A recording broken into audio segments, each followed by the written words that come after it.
Okay, so here we go. So I'd just like to introduce to everybody Grant Burwash from the Landlord Credit Bureau. Thanks, Grant, for joining us today. Yeah, thank you for having me. Brady, it's great to be here. I enjoyed our last conversation, and I don't see this one being any different. So looking forward to being able to share. Yeah, no, that's great. Yeah, so we just recently actually learned about the Landlord Credit Bureau. Very thankfully that we have, and I actually was on somebody else's video, somebody out in Ottawa. And anyway, I was actually listening. I was listening to it on the boat the other day, and I'm like, "Hey, Christy, like we need to get involved with this company and the processes, and because I think from what I heard, it could really benefit everybody, the landlords, the tenants, right? Yeah. So anyway, so that's why we're here. We've kind of gone down this road. So maybe Grant, if you want to kind of give us a background about yourself and what the Landlord Credit Bureau is, and then we'll just kind of go from there. Yeah, for sure. So, I mean, a bit of background about myself. I got started in real estate when I was in university. I did my first investments and kind of caught the bug. My parents had been landlords for a long time and spent the last decade as a mix of being a tenant mostly by moving around, but being a landlord that whole time as well. And I've done deals with joint ventures, syndications, funding developments, and that sort of space. So when I found Landlord Credit Bureau, I was actually in the process of just selling my last rental property and thought, wow, this would have been a game changer for my portfolio. And, the main thing that Landlord Credit Bureau is actually a credit bureau or a credit reporting agency, as they're legally called, built for the rental industry. And the main ability that we have is to create tenant records that show month-by-month records of payments as well as reviews for those tenants. And we also allow the rental payments on a monthly basis to impact that tenant's credit with Equifax. And the big thing with this is actually, like from your standpoint, it actually changes the behavior of those tenants moving forward. And so when you look at the largest expense for most individuals monthly, it is going to be that rent. And so when that becomes that credit building activity, it makes sure that stays top of mind for them to make sure they're paying on time, or in many cases, just preemptively communicating if there's anything that is going to happen or if there's any challenges. And it really helps to align you together just to make sure that they are paying, and for you that you're actually providing them with this incredible benefit to be building credit on a monthly basis. Yeah, that's amazing. And so so we can kind of get into the benefits of all parties a little bit deeper maybe later. But so how long has the credit bureau been, or how long has the business and the platform been around? Yeah, we've been around for 8 years. So we were originally founded by a former RCMP officer he specialized in fraud prevention around Canada and the US. And a couple of years ago, our CEO came on board. He is a former corporate lawyer, landlord, serial entrepreneur, kind of similar story to me. Actually found the platform and thought, like, wow, this is amazing. Integrated it for his portfolio and thought, wow, this needs to become more prominent. So our team has been working in the last 2 years, especially, to really build a brand presence and add new features and functionality for landlords as well as tenants. Okay, that's great. Yeah, so that kind of makes sense. It's been around for a while, but like you guys are really pushing it, more so. Exactly. Yeah, I mean, this year is when we've launched a bunch of new features. We've launched a completely new portal, a completely new website. Like some rebranding and things has been pushed out, and others are, like, as far as website updates, those are in the works right now. So it's a really exciting time, and it happened to coincide with COVID, which I believe now is more important than ever for landlords and tenants to be talking, as well as to try and reward those people that are doing a great job in their business, as well as giving you the aspect to try and, take better control of your finances and really have better oversight as to what's going on with your properties to ensure some cash flow. Yeah. No, that's great. Okay. So can you go over for us the different packages that say a homeowner or landlord could purchase? Yep. And what do each of those packages offer and the costs associated? For sure. Yeah, so it's a good question. So it is free to sign up with us to create an account, and you can report to Landlord Credit Bureau for free. So what that does is think of it as it's building that tenant record, which shows month-by-month payment breakdowns. It can have reviews written, as well as 6 objective questions that don't impact the credit. So that would be things like, did they cause over $1,000 damage? Did they give appropriate notice when they moved out? think of those as rounding out that picture of tenancy that you would want to know as you're either searching our database or filling those out. If you now want to impact the tenant's credit with Equifax, so the traditional credit report, as most people think, that is part of our premium package. And the way that works is it's $19.99 per month for landlord or for user. So if you have many people in your organization, you just pay one membership fee. And then it's 60 cents per active lease that you have. And so think of that as, some people call those doors or units, but like basically you look at a lease that could have multiple tenants or could have one, and that's the 60 cents. And that, of course, gives you access to that reporting. As far as our membership, we do have other features. We're just revamping our credit checks. Those will be available here in the next several weeks. We have the ability to search our tenant database, which is $6.99 if you get a positive record. So if I'm searching for Brady and there's nothing there, I don't pay. Whereas if I find his tenant record, it's going to cost me $6.99. And I know I've said a lot. I'll add one more. It's if you have a former tenant, and with that, it's a one-time payment of $9.99. And what that does is it allows you to report that debt so it impacts their credit with Equifax until that debt is reported paid. So think of a current tenant, it's that 60 cents every month to be reporting them. Whereas if you have a former tenant, it's that one-time fee because there's a little bit more ambiguity for how long that's going to be reported. And so we wanted to provide kind of a consumable chunk. You can say, okay, I know it's going to cost me this. I just need to make sure that the debt is updated to zero when that happens. And we'll continue to have that escalating impact on their credit. Yeah, that's great. Okay, so so there's a cost associated per month, the 60 cents per unit or per lease after, correct? And then, if there's a, so to summarize, credit checks is something that would be, you mentioned, so that would be something that we do all the time, right? So that would be just, again, how you're filling. And then if you are going to report an ex-tenant on delinquent for whatever, then that would be another small fee. Those are kind of the fee structures. Agreed. Yeah, and I apologize for the background. I was saying to Brady, there were some things going on in my house. I had to take this outside, so let me know if it gets too noisy, and I'll try and figure something else out. But think of let's maybe break this down as you as a landlord. So when you're looking at bringing a new tenant in, right? So we have features that help with tenant vetting. We're not a tenant vetting service, right? That's not our secret sauce, but we have a couple things that we can offer. First off is putting our clauses in your leases and application. This should be standard. It's free. I can send those to you. You can pull them off our website. We encourage you to use them because what that does is it actually helps spark that conversation initially with those tenants to say, this is something I want to provide to you. Your rent's going to be reported every month. And those tenants that are less likely to be paying you on an ongoing basis, they're going to self-select out of your process because they'll know, okay, this isn't a place I'm going to want to rent because there's going to be consequences if I am delinquent. Likewise, it actually helps you attract those great tenants that are maybe students that are looking to build credit for the first time, or you have other individuals that are trying to buy a house in a couple of years. It all of a sudden makes your properties quite attractive. Supplemental to that vetting process, you can search our database. That's that $6.99 payment, or you could pull credit checks. And again, when those launch, it's $9.99. So when you think of before someone moves in, those are kind of the three main steps that we can offer. Once they're in your property, then it's that ongoing monthly reporting that helps change the behavior. It helps make sure that rent is top of mind. It keeps rewarding that tenant. That's that $19.99 membership plus 60 cents per lease. And then if they do happen to move out, and if unfortunately at that time, whether you have people that have moved out in the last 6 years that owe you debt, or you do have a tenant that moves out that still owes you money, then that's that one-time payment which secures that trade line. So I hope by breaking it down in those phases, it kind of makes it a little bit more consumable. Yeah, that totally makes sense. That's a great explanation. Thanks for that. So why don't we go into the benefit? I think we know the benefit to the landlord, I would think. So what's the benefit to the tenants that are that do pay on time? Yeah, it's the big benefit for them is twofold. First off, they get to build a tenant record with us.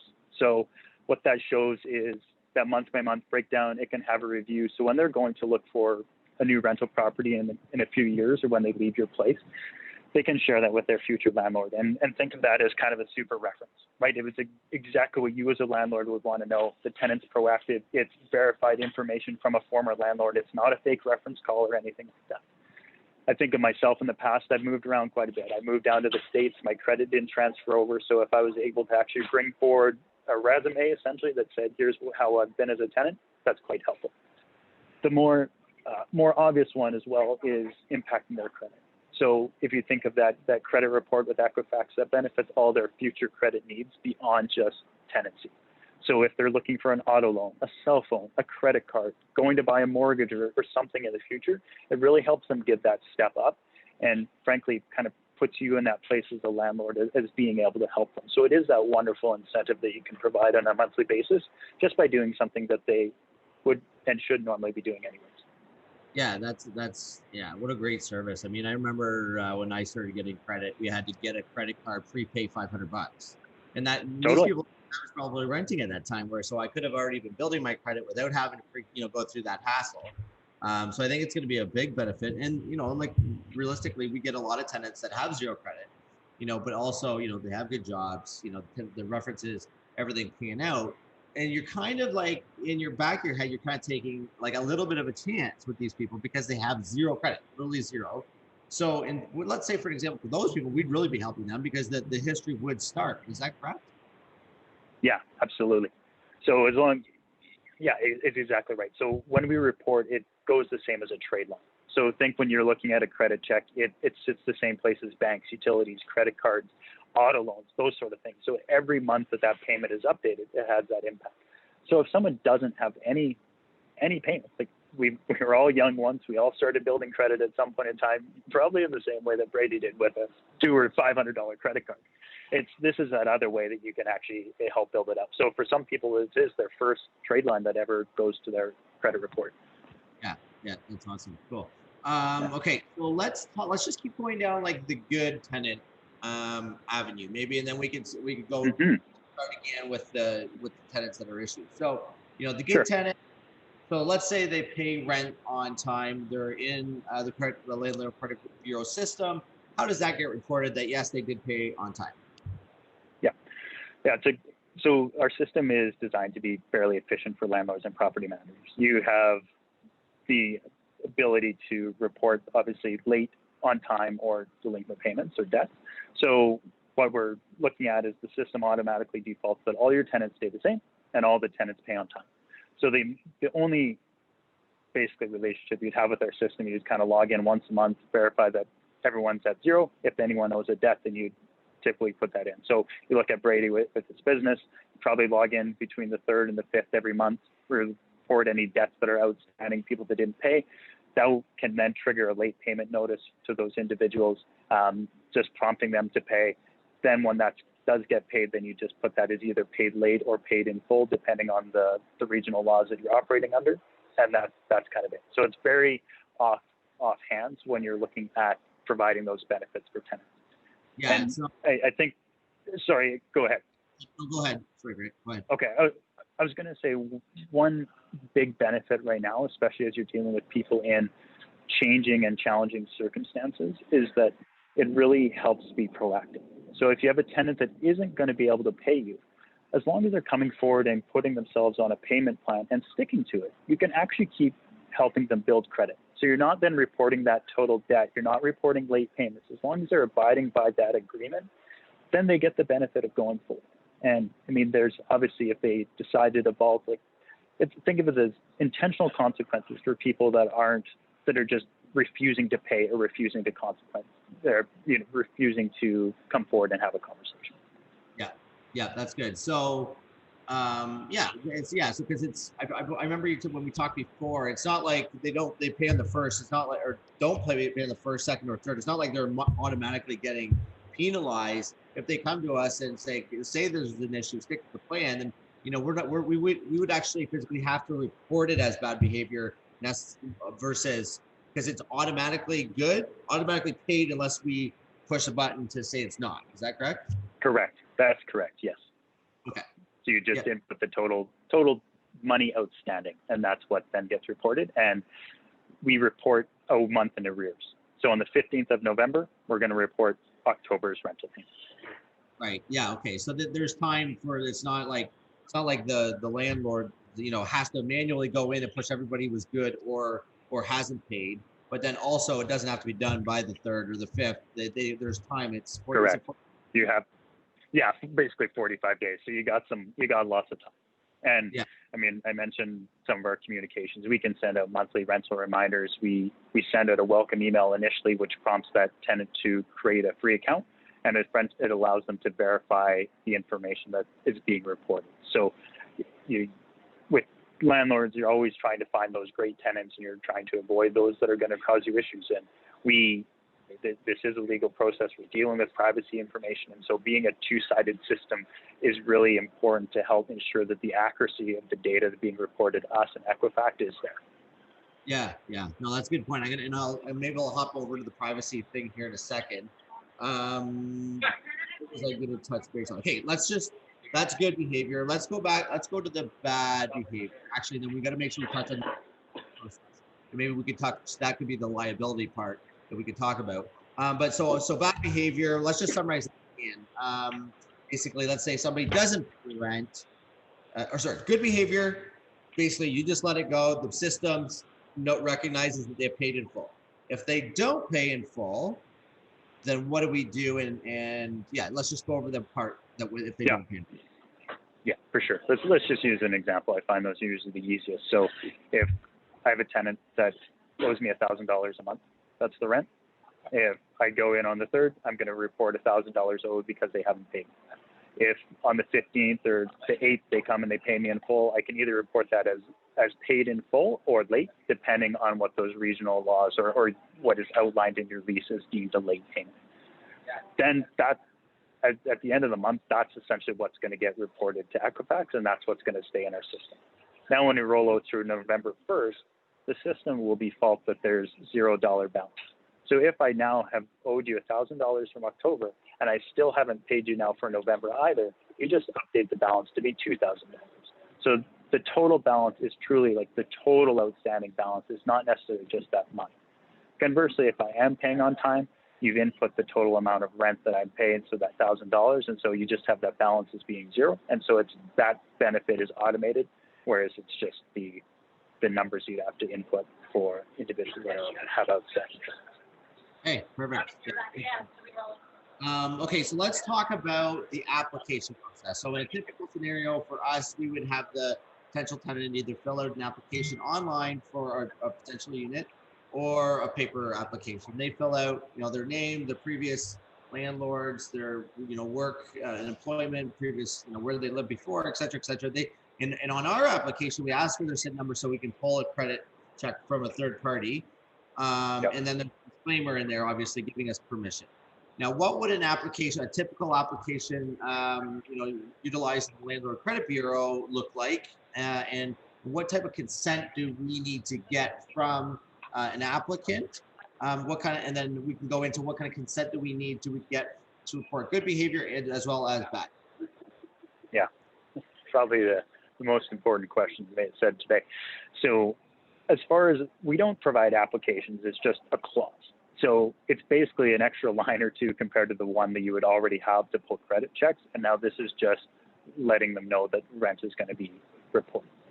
So consent is broken down into two different areas. We are governed by the Privacy Commission, which means that we, in Ontario specifically, we have to be governed by the laws of PIPEDA. And in PIPEDA, it outlines specifically that you can report to credit bureaus for the sake of collecting a debt, preventing fraud, and if there's a breach of an agreement. And so when you're dealing with a tenant that has paid you late or has a debt owed to you, consent is not required. So that stands for your current portfolio of properties, for someone going in the future. But by having that written within your future leases, you will always have that written consent. So think for those individuals that you do want to try and use this as a tool to help ensure you're getting paid, consent is not required for those individuals. And there's a very well-written article on our website that goes kind of province by province and outlines those specific clauses. But that's really important to you as a landlord, because those tend to be the ones where you need a bit of help.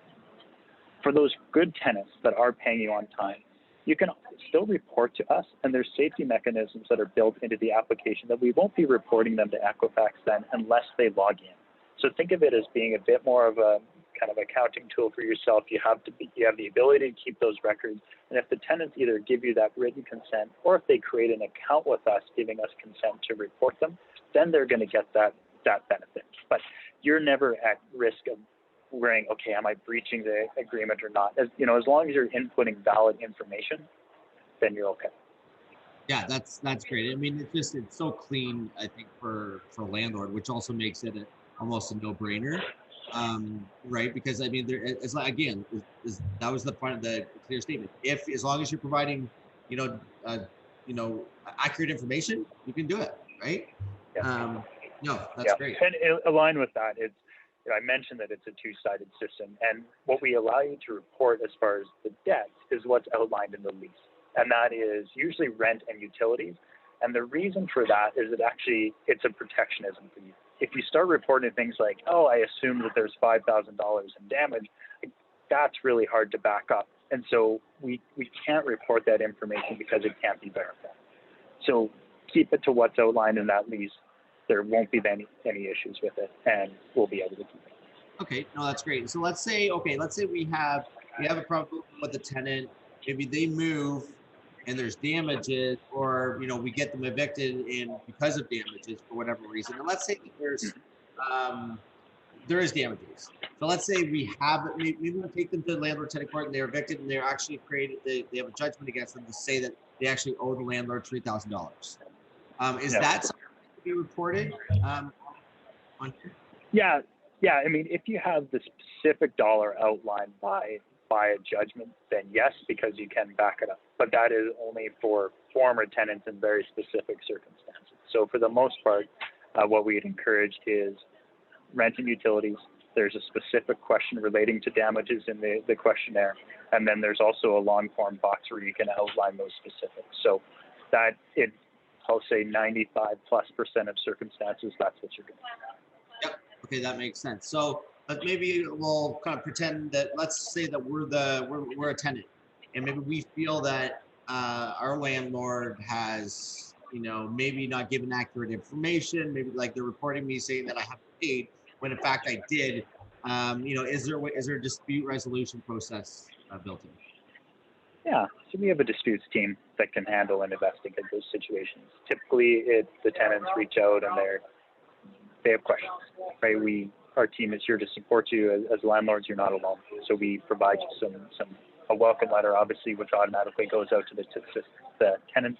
We have a preemptive email that you can attach from us that can go out from your company or you as an individual saying this is something I want to provide to you. But a lot of it is how it's initially posed.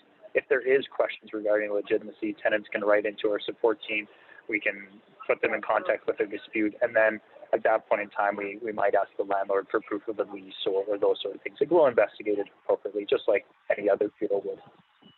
Yeah, no, that's great. Again, and I think that it is amazing that it is this is for everybody, right? And you guys have really thought about it all. Okay, so let's talk about the onboarding process. So let's say I'm an investor and I have 5 properties or 10 properties, whatever the number of properties. What is how would we get set up, and what information do we have to provide you to get the ball rolling? Yeah, so when you sign up, it's easy to do right within the app system.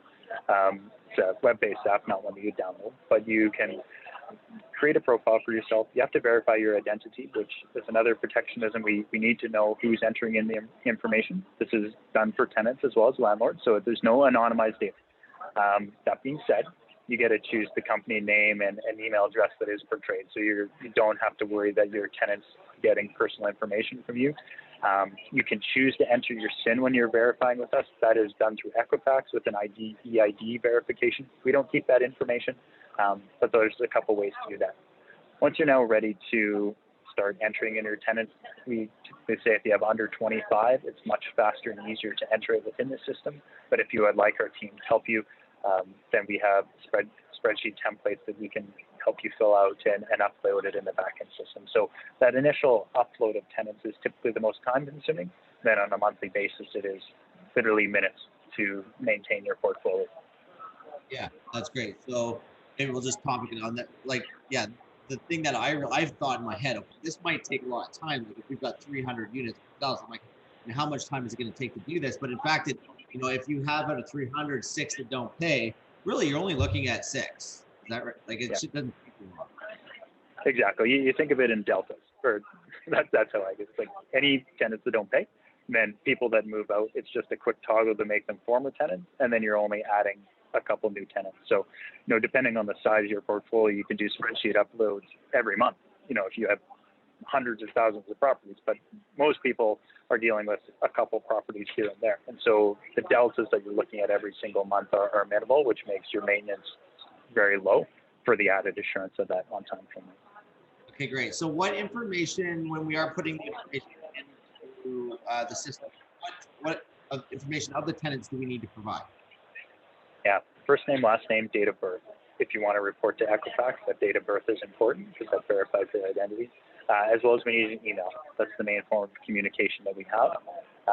Obviously, they're tied to a property that is associated either with you currently or with you formerly, and that also helps us make sure that we're dealing with the right individual. So SIN is not required. It is optional if you're pulling things like credit checks from us, but as far as reporting tenants, it's not something that we even have a spot for within the system. Okay, so that verifies the tenant. So, but if we do want to pull a credit check, then we do require the SIN and permission? You always require permission from a tenant to pull their credit.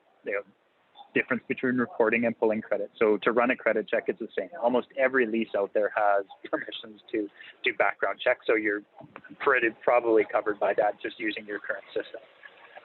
The SIN is optional at that standpoint. So if a SIN, the reason why we ask for is it highly improves the likelihood of you actually getting that right person. But you can use date of birth and address and those sort of things as well to see if you got probably okay. Okay, yeah, that's great. Good information.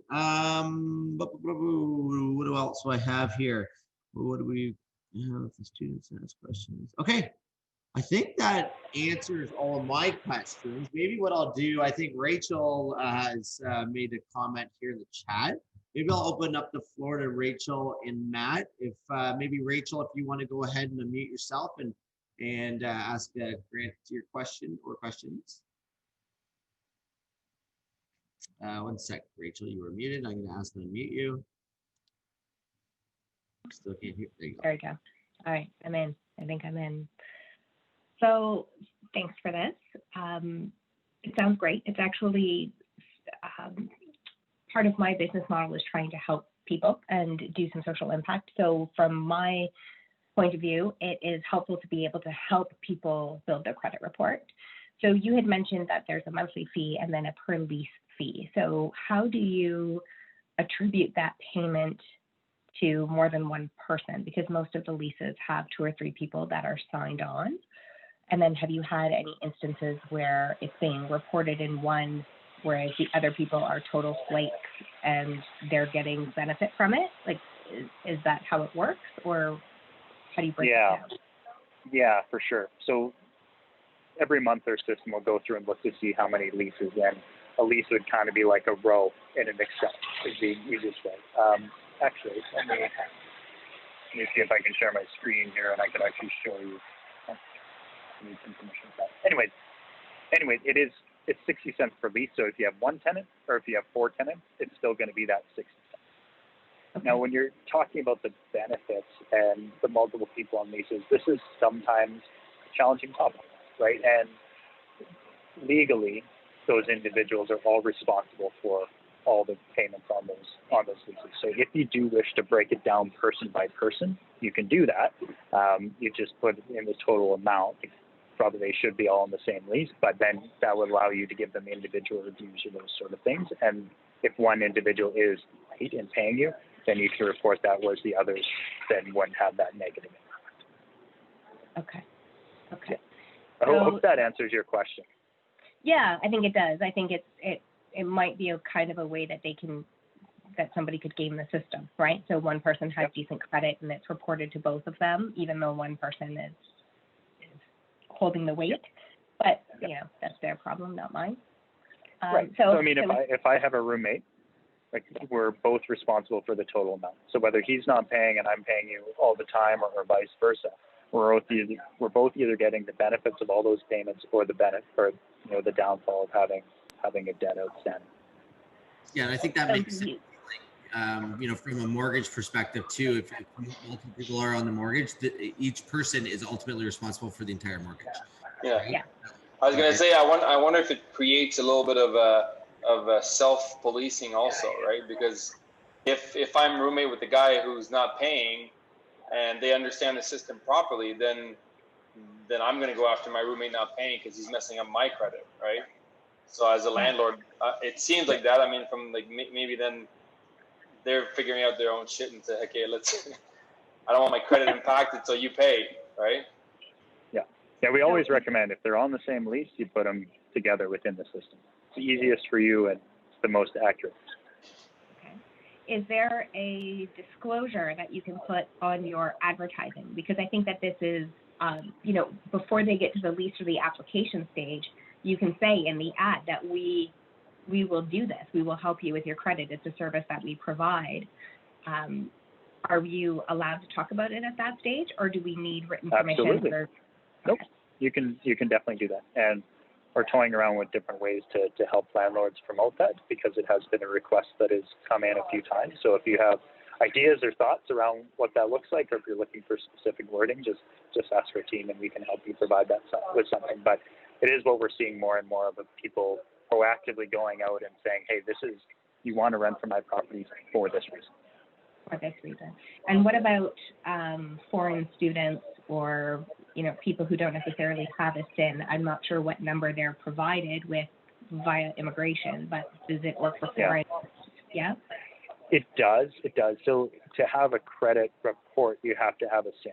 So depending on where they are within the stages of their application or how long they've been in Canada, you can still start reporting on them, because likely as they moved in, they're in some sort of process of building that up. So yeah, you can definitely do it with international students. It happens all the time. I've talked with a lot of student housing. It's an important aspect of their business, just because those individuals really are looking to help get a good start. Get a good foothold, right? Yeah. So how many subscribers do you currently have, and what are your targets? Because I'm thinking like a database is only as good as data that's in it. So if there are 1 million tenants and 10,000 of them don't pay, but only 1,000 are reporting to your credit bureau, then the data is just not available to find. So what do you have now? What's your growth trajectory that you're hoping for? Yeah, so we have over 36,000 landlords and property managers that use the system. We don't share the number of tenants that we have within the system. And there's a couple of components to that. One, the vast majority of the tenants that are in our system are good. They're paying on time. It's kind of industry standard. You have that 90, 95+% that usually are paying on time and full. Whereas to think of the benefits of our system, there is that application, that screening process. As you say, that really depends on you actually finding that right individual, just like you actually finding a credit report for them and that sort of vetting. The real value in our system, though, is that monitoring and shifting of that tenant behavior. So regardless of how many tenants are in the system, that relationship between you and your tenant and that ability to positively or negatively impact their credit is very powerful. And that doesn't matter on our database. It's strictly the power of building a report with us and that information being shared with us.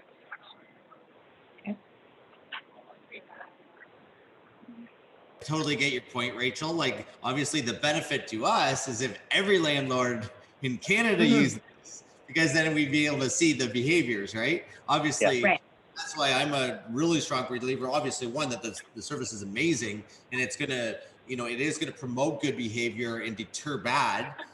But also, if this thing really grows, it's obviously like we're going to start seeing credits. It's like, oh yeah, good rent. We're actually going to be seeing this as a line item, and hopefully more and more future. It's only going to get better in my eyes. But I totally understand the question. But it also, that is why we allow people to report tenants to us for free. So it's not required to be paying us on a monthly basis. You can build out that tenant record, and we do have several members that opt to do that. Obviously, that doesn't help them build credit, so the benefits for both landlord and tenant aren't quite as strong. But that is really just trying to be part of this community. I mean, all of us as landlords, you know that this is a community. There's always that aspect of trying to help each other out, and that network effect, I do believe, will only continue to grow. And conversations like this are really important to that, because especially as you look at neighborhoods, cities, provinces, communities, having more people within that database is only going to help each other become better at your jobs. So you said that you guys are currently linked to Equifax. Are you linking to TransUnion as well, or? Yeah, I mean, we're always exploring different ways. What I'll say right now is that we do share that information with Equifax.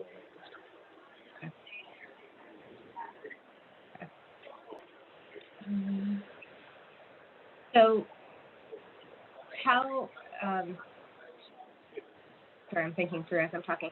So you were talking about the system being two-sided and then it sending, did you say automated emails to the tenant?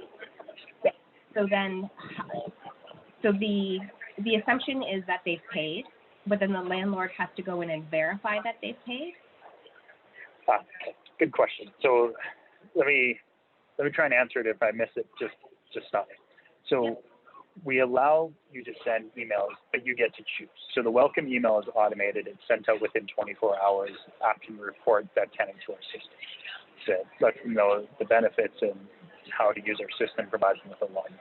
Then you get to choose whether or not we send monthly email reminders, which if you choose that option, they're sent out automatically a couple days before the first of the month.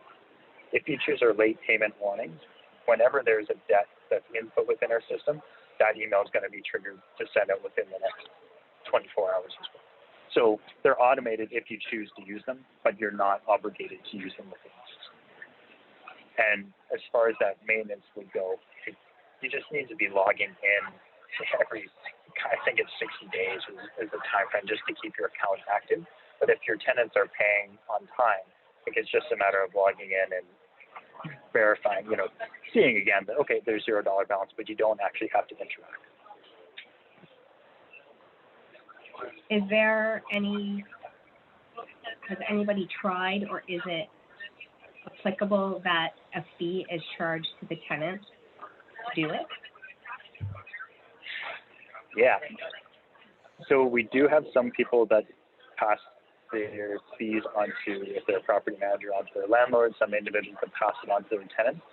What I will say is that there are different rules and regulations. We do operate all across North America, like Canada and the US, and so different states, provinces, areas have different rules on what can or cannot be passed on to tenants. So I would say default to what the local legislation or the local laws are.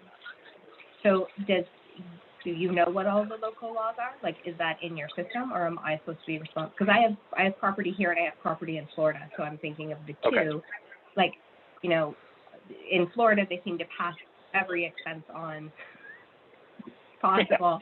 So you could charge an extra $5 a month as a reporting fee or something, right? Whereas for sure. in Ontario, it may or may not be. Yeah, I don't personally know all the laws. We don't have that laid out on our system, but yeah. Okay. All right, those are great questions, Rachel. Let's hop over. Does Matt have any questions?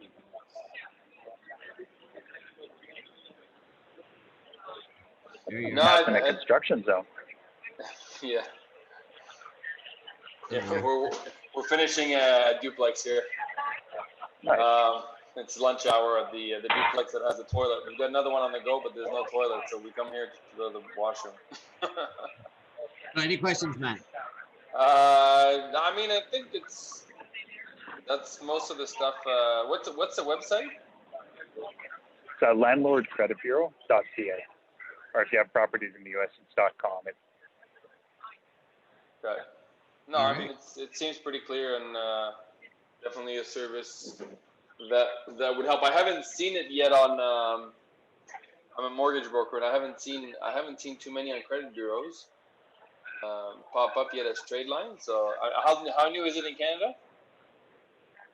So we've been around for 8 years, but again, we just kind of did a relaunch this year. So okay, cool, awesome. I like the idea. I would think that would make sense to add taller tenants for sure. All right. Well, that's great, Grant. Like that gave us, I think, 99% of the questions. I guess, the one thing I guess we could with is where would you like to go later? You know, what's the best way to get a hold of Landlord Credit Bureau? And yeah, if there's more questions, I guess, or to sign up, just the website. Yeah, so the website is best. There's a bunch of information there, even more if you create a free account. It kind of outlines nicely pricing and you can poke around with the system, see how easy it is to enter tenants, the information that's required. There's resources on there as far as the legal verbiage, the clauses, all that stuff that you need. So that's the best place to go. If you have other questions, there's the ability to submit those directly to our team through our either support email or the little pop-up that happens on them. Perfect. Okay, well, that's great. Thank you very much, Grant, for joining us this afternoon. We really appreciate your time. We're currently onboarding with you guys, and we're super excited about it. And yeah, we're going to share, you know, as much as we can to help, you know, yourselves, landlords, and the tenants. So thanks again. Thank you. Really appreciate it being here. All right. Have a great weekend, everybody. Have a great weekend. Take care.